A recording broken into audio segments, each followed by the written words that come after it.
Hey ladies and gentlemen, welcome back to the channel. As always, it is Nick here, back with your daily crypto news and analysis. And today we are going to be talking about Ripple and XRP, as well as the vast majority of crypto and finance. And with that being said, hope that you are all having a beautiful day or a beautiful night wherever you guys are out there in the world. And with that, it seems as though it is starting. BlackRock has released a new spot Bitcoin ETF advertisements, and I don't know how I feel about this. Listen closely to this ad. It's about a minute and a half long. It's actually almost 2 minutes long now that I look at it. But listen closely to it, and then we will talk a little bit more.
www.ishares.com to view a prospectus, which includes investment objectives, risks, fees, expenses, and other information that you should read and consider carefully before investing.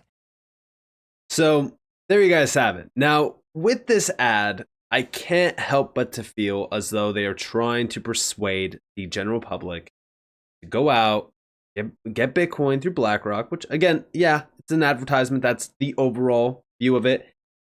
But do you see how they're marketing it? Convenience, trustworthiness, quality. You could trust us. We're BlackRock, right? We have almost $10 trillion in assets under management. You guys can trust us.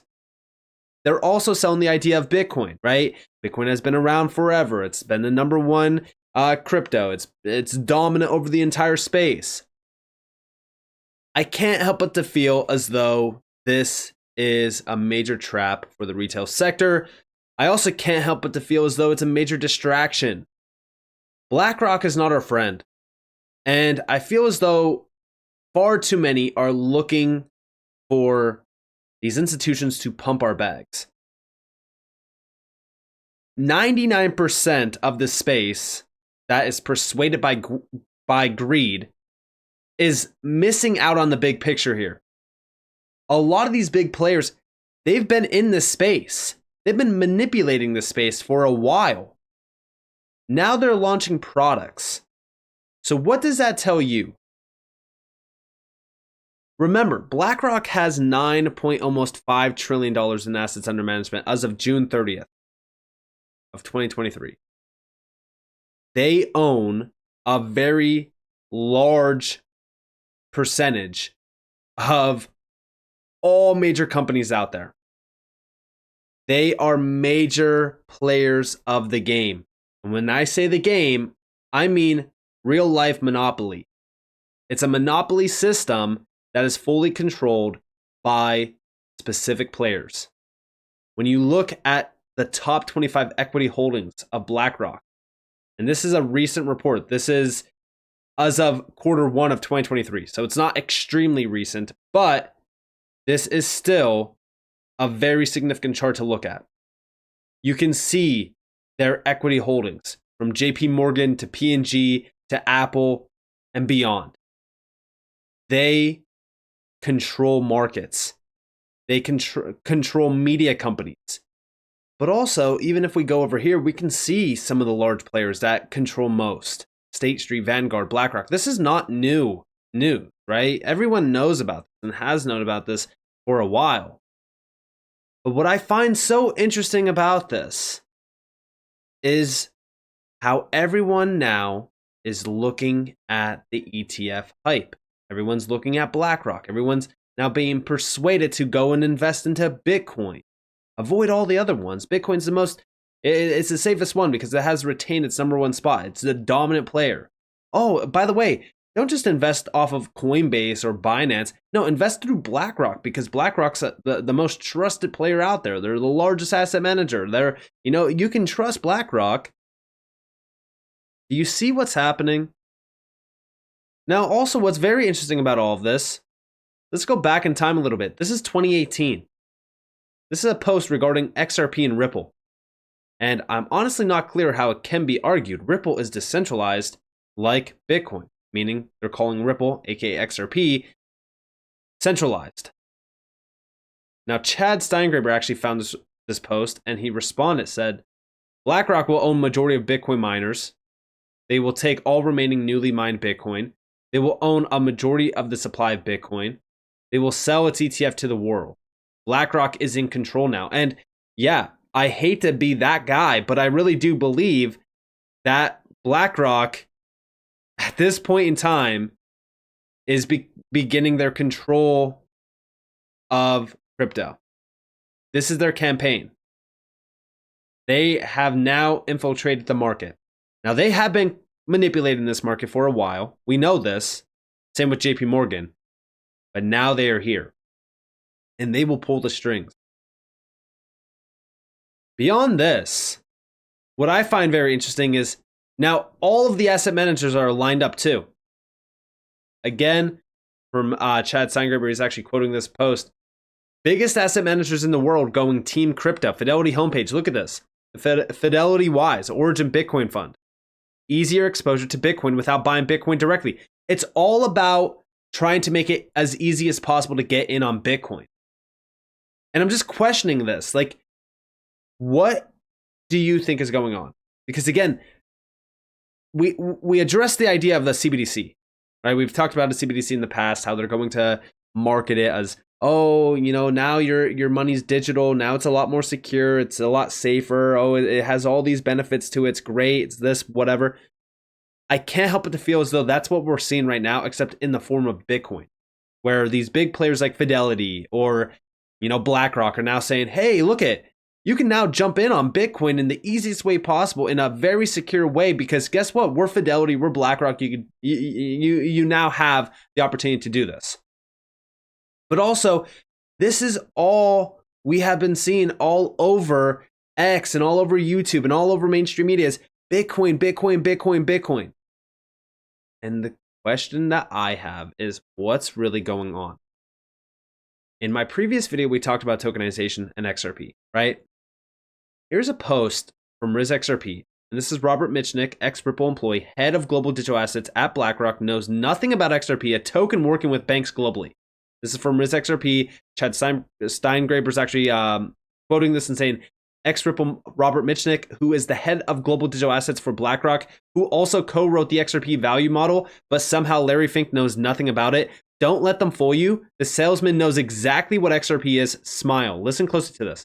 Most people recognize that out of all the developments in the blockchain and digital assets ecosystem, DeFi is potentially the most transformative, right? It's also, in some ways, the furthest afield from being able to kind of have widespread adoption. But unlike, in the early days, permission blockchain use case here or crypto here, there's not one institution in finance who doesn't have some path to being disrupted by DeFi, right? So everything else has been a mix of kind of opportunities and maybe threats. DeFi forces everyone to say, what does this mean for us if this actually happens? So everybody's paying attention. You're just not at the point yet where you've got kind of banks and asset managers. Yeah. Most. So there you guys have it. Now, again, the reason why everyone's talking about how BlackRock doesn't know anything about XRP is the recent discussion with Charles Gasparino, which we did address. Now, mind you, right, the reason why I believe everyone will know XRP's name, everyone will know who Ripple as a company is as well, is because of the meetings, right? Going back to November of 2023, we know that they had over 500 organizations now working with Ripple, with many using XRP as a bridge currency. And these are not my words. This is also not even the Crypto Basics words. This is actually from an individual that works at Ripple. Listen close to this video. This was back in November. Of networks when it comes to payments. Thank you so much for your time, and thank you for being a major sponsor. May I ask one quick question? With crypto emerging, what do you foresee that being a viable exchange in the future? Yeah, absolutely. So, Ripple believes in utility. So there are a lot of crypto players out there who, frankly, won't last long, and it scares a lot of people in logistics. I think if they start to dabble in that. Absolutely, it scares a lot of us. So what Ripple has always done is taken that baseline technology, and we've said from the very start, from the outset, that every technology needs a use case. And for us, the very clear use case is payments, because the XRP ledger, which is an open source public blockchain, was purpose built for payments, for speed of transaction.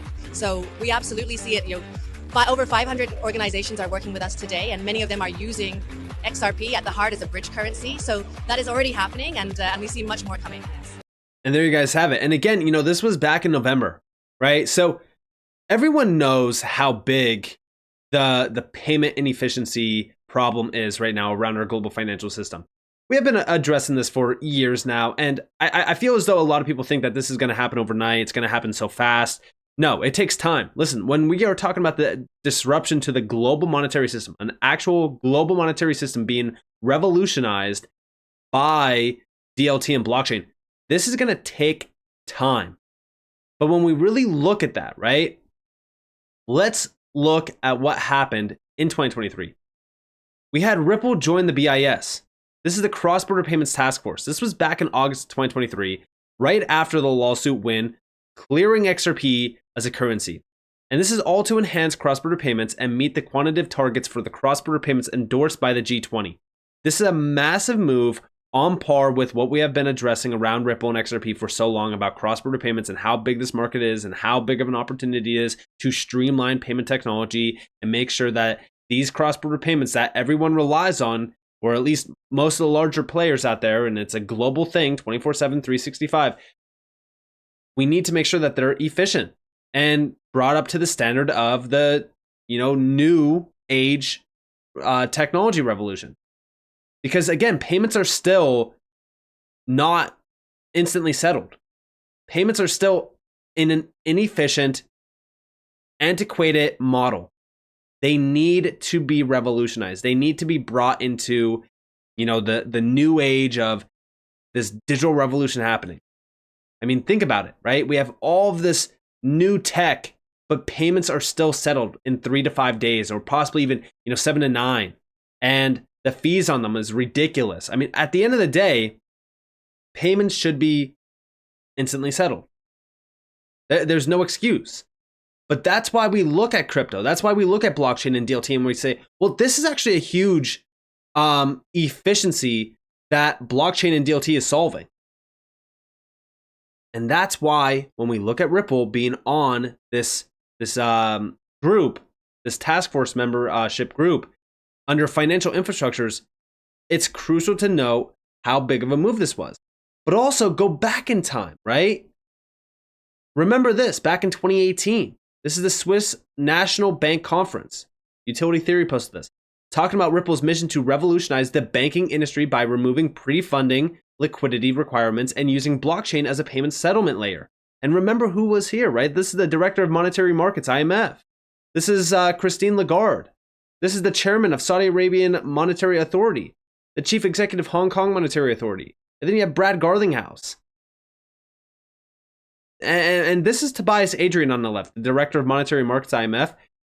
He has been talking about DLT and blockchain for a while. And even back in 2023, there was heavy discussions from the IMF talking about DLT and cross-border payments and the need for the private and the public sector to collaborate on this initiative. And you're telling me that Ripple is nowhere near, at this point in time, they're nowhere near this revolution happening? They don't have a hand to play? They're not fulfilling a major role? I don't believe it. I don't believe that at all. And even remember, going all the way back to 2017, Ryan Zagone, which I'm sure everyone knows Ryan Zagone. He's now the head of Americas at Wise. He was a previous employee at Ripple. He joined the IMF's high-level advisory group on fintech to study the economic and regulatory implications of blockchain. Then all of a sudden, boom, Ripple's getting sued by the SEC. XRP is, talked about as a security. I don't believe that at all. And look at these players that are here in this room. You have Christine Lagarde right there, front and center. Then you have all of these major players from the IMF. I mean, guys, it is comical to say the least. Like I said, Ripple has been working with these elites and these major organizations for a very long time. I don't need to speculate because I know from doing my research how significant Ripple and even XRP is, especially in this coming revolution around payments and finance. But no, it's Bitcoin. Everyone go look at Bitcoin because BlackRock has a spot Bitcoin ETF. All these big institutions, it's all noise. It's all a game that they're playing. And they've been playing the retail sector so much. They've played the retail sector for decades. Don't listen to all the nonsense. I could care less about these Bitcoin ETFs. Everyone's looking at them as a price driver. I'm looking at the real price driver. And that real price driver is implementation of blockchain and DLT on a global scale. And that's coming, it's happening, but it takes time. That's what I'm waiting for. Also, if you guys do want to go check out NordVPN right now, you can save 63%. There's going to be a link down in the description below, as well as in the comments below. This is $3.99 a month. And by the way, yes, you can pay with crypto. You can also pay with PayPal, credit, debit card, all that kind of stuff. But a 2-year plan is only $86.24. And this is an extremely secure VPN service that is the best in class versus all of the other players. So if you guys are interested in it, definitely check it out. Links down in the description below, as well as in the comments below. So with that being said, I hope you guys enjoyed this video. If you guys did, definitely leave a like, subscribe, turn notifications on because more free content. You guys are more than welcome to follow me on Twitter and join the free Discord in the description below. And with that being said, guys, it's been Nick. Peace out.